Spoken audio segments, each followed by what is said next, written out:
नमस्कार, मैं बालकृष्ण और आप देखना शुरू कर चुके हैं न्यूज़ फॉर हेडलाइंस। 2025 का चुनाव की तैयारी शुरू हो गई है, लेकिन एक इंटरव्यू आया है अमित शाह जी का, जिसमें कहा गया है कि चुनाव बाद जब संसदीय बोर्ड की बैठक होगी उसमें तय किया जाएगा कि मुख्यमंत्री कौन होगा। जबकि बीजेपी के जितने भी लीडर अब से पहले लगातार वो कहते रहे कि नीतीश के नेतृत्व में ही चुनाव लड़ा जाएगा। मेरे साथ प्रज्ञा भारती पटेल हैं और वो सशक्त एक महिला विंग की कार्यकर्ता हैं और काफ़ी खास करके इनका चर्चा हम इसलिए कर रहे हैं क्योंकि नालंदा से है, जहां से मुख्यमंत्री खुद नीतीश कुमार आते हैं। ये चर्चा आ गई है कि नीतीश कुमार के नेतृत्व में जो चुनाव लड़ा जाने वाला था अब बदल गया है वो बात। अमित शाह कह रहे हैं कि संसदीय बोर्ड की बैठक में तय होगा कि नेता कौन होगा। नहीं लगता है कि बीजेपी अपनी बात से मुकर रही है? नहीं, ऐसा नहीं है। और एनडीए की सरकार तो पिछले 2005 से चल रही है और आगे भी जारी रहेगी। और हमारे जो मुख्यमंत्री यहाँ हैं आदरणीय नीतीश कुमार जी, वो आगे भी रहेंगे।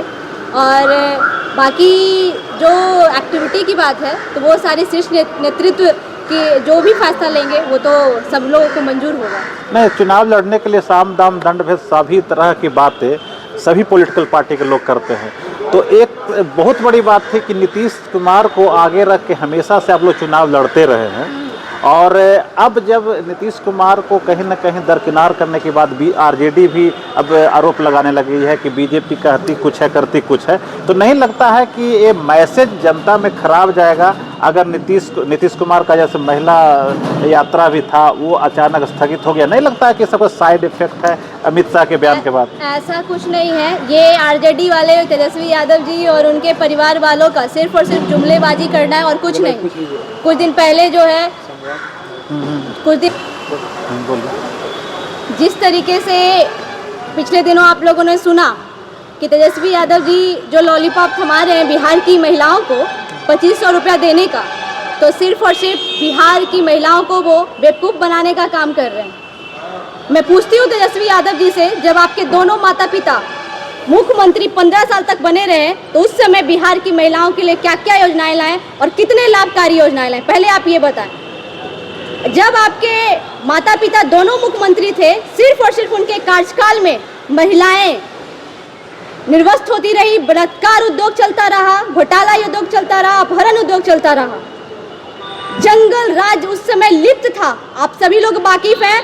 अंधेरा जैसे ही होने लगता था सभी बहन बेटियां अपने घरों में पैक हो जाते थे, जिसका गवाह हम सभी हैं। हम सभी लोगों ने उस मंजर से गुजरा है।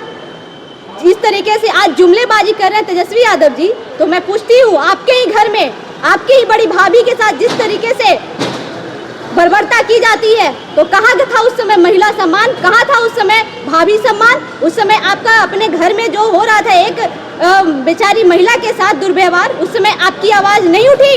आज जो है इस तरीके से बिहार की महिलाओं को कह रहे हैं कि 2500 रुपया देंगे, तो ये सिर्फ और सिर्फ मुंगेरी लाल का सपना देख रहे हैं और कुछ नहीं। इसी 2500 का जो योजना है वो तो झारखंड में घोषणा हुआ और उसके आधार पे चुनाव भी हेमंत सरकार जीती है। तो ये बिहार है। आप 90 के दशक में जो महिलाओं का लिटरेसी रेट देखिए और आज का लिटरेसी रेट देखिए, ये एनडीए की सरकार की देन है, हमारे मुख्यमंत्री नीतीश कुमार जी की देन है कि आज बेटियां हमारी साइकिल उनको मिला है तो दूर दूर से गांव से भी वो आज स्कूल जा रही हैं और वहाँ पे पढ़ाई कर रही हैं। तो ये सिर्फ और सिर्फ एनडीए की सरकार में ही संभव है, डबल इंजन की सरकार में ही संभव हुई है कि आज महिलाएं और हमारी बेटियां सशक्त हुई हैं। महिलाओं को सरकारी नौकरी में 35% आरक्षण अगर देने का काम किया है तो हमारे बिहार के मुख्यमंत्री जी ने किया है। उन्होंने पंचायत चुनाव में, लोकल चुनाव में 50% आरक्षण दिया है। तो ये किसने किया है? हमारे बिहार के मुख्यमंत्री और एनडीए की सरकार में हुई है। लेकिन उस समय जब 15 साल तक ये बनकर रहे दोनों इनके माता पिता मुख्यमंत्री, तो इन्होंने क्या किया? कितने आरक्षण लाए? कितने बेटियां हमारी जो है उस समय भयभीत नहीं महसूस करती थी? कोई सुरक्षित थी क्या? आप ही बताएं। नहीं सुरक्षित थी। लेकिन आज के डेट में ये 2024 के भारत में सभी महिलाएं सुरक्षित है और ये अवसर प्रदान हुआ है हमारे देश के यशस्वी प्रधानमंत्री जी ने हम सभी महिलाओं का मान बढ़ाया है कि 33% आरक्षण देकर जितने भी नीति निर्णायक फैसले लिए जाएंगे हम लोगों की भी भागीदारी रहेगी, क्योंकि हम आधी आबादी सत्ता का केंद्र भी है। अगर चाहे तो कुछ भी असंभव को संभव कर सकते हैं। आप सारी बातें बोल रही हैं, लेकिन तेजस्वी यादव कंटिन्यू 1 से लेकर 30 दिनों का रिकॉर्ड देते हैं कि कहाँ कितना अपराध हुआ। कितनी की हत्याएं हुई, कितनी तरह की घटनाएं हो रही है, लगातार वो देते रहते हैं अपने पेज पे, वो फेसबुक पेज पे या फिर ट्विटर के माध्यम से वो जगाते रहते हैं कि लगातार घटनाएं हो रही है, इसको नीतीश सरकार नजरअंदाज करती है। यहाँ तक नई बात एक और बोले कि डीजीपी को उन्हें हटाने की जरूरत पड़ गई, क्यों, आखिर क्या वजह रही? तो नहीं लग रहा है कि ये सब तमाम बातों से आप लोगों को घेरने का प्रयास तेजस्वी लगातार करते हैं? मैं आपको बता दूं, जिस समय महागठबंधन की सरकार थी, हमारे जिला में जीयर की घटना आप देखिए, सरासर दिन में जो है उस व्यक्ति को काट दिया जाता है और पूरे जो है आप लोग अगर जानते होंगे जीयर की घटना दर्दनाक घटना थी, दिल दहला देने वाली घटना थी। वो उस समय तेजस्वी यादव जी के कार्यकाल में हुआ, तो उस समय नहीं गिना रहे थे कि मेरे कार्यकाल में ये घटना हो गई, इतनी बड़ी घटना हो गई दिन दहाड़े, है ना। क्राइम रेशियो जो है वो कम रहा है ना, पहले की तुलना में कम रहा है। अब बिल्कुल आप हमारे नालंदा की मैं बात कर दूं, नालंदा के जो आपका कराई परसराय का एरिया था, उधर जाने से लोग डरता था। आज देखिए हम लोग जाते भी हैं और वहाँ अपना बूथ कमेटी भी बनाते हैं, अपने बैठक भी करते हैं और कहीं कोई दिक्कत नहीं होता है। लेकिन पहले ऐसा था, पहले इनकी सरकार में वहाँ पे भय लगता था, दिन में भी हम लोग नहीं जा सकते थे। तो ये जितनी भी चीजें करती, इनकी तेजस्वी का जो रिकॉर्ड है सब मतलब झूठ का पुलिंदा है। जो वो देते हैं क्राइम के का जो डाटा जो देते हैं 30 दिनों का और पूरे साल का, तो उनका झूठ का पुलिंदा आप मानते हैं पूरी तरह? बिल्कुल बिल्कुल।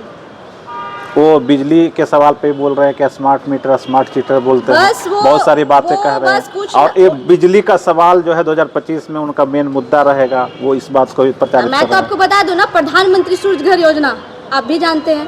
प्रधानमंत्री सूर्य घर योजना के तहत जो है, अगर हम अपने घर पे सोलर पैनल लगाते हैं और प्रोडक्शन अगर हमारा 3 kV का है और 4 kV प्रोडक्शन करते हैं, तो 1 kV का प्रोडक्शन जो है उसकी अपना तो घर का बच गया और दूसरा एक प्रोडक्शन का हमें सरकार पैसे भी दे रही है। वो तो कह रहे हैं कि सहज तरीके से मिल नहीं रहा है, उसमें काफी पैसे, गरीब कहाँ से लाख रुपया, 75,000 70,000 रुपया, 1 लाख रुपया कहाँ से लाएगा? वो सिर्फ और सिर्फ जो बोला जाता है ना कि सत्ता में आने के लिए कुछ से कुछ बयानबाजी करते रहते हैं और कुछ नहीं है, सिर्फ और सिर्फ बयानबाजी करने से सोचते हैं कि हम बिहार की जनता को बेवकूफ़ बना लेंगे। लेकिन बिहार की जनता समझदार है, पहले वाली बात नहीं है। अब महिलाएं जो है 50% आबादी हम महिलाएं की है, वो अब साक्षर हैं और एबल हैं कि हमें किसे चुनना चाहिए। और आने वाले 2025 के चुनाव में ये महागठबंधन और इंडी गठबंधन को मुंहतोड़ जवाब देंगी। ये थे प्रज्ञा भारती पटेल और 2025 में महागठबंधन की सरकार बनने का दावा कर रही हैं। तो हम किसी और शख्सियत से फिर बात करेंगे और तब आपको मिलवाएंगे। अगर मेरे चैनल को आपने सब्सक्राइब नहीं किया तो सब्सक्राइब जरूर करें। नमस्कार। अगर आपको ये खबर अच्छी लगी तो चैनल को सब्सक्राइब करना नहीं भूलें और बेल आइकन जरूर दबाएं।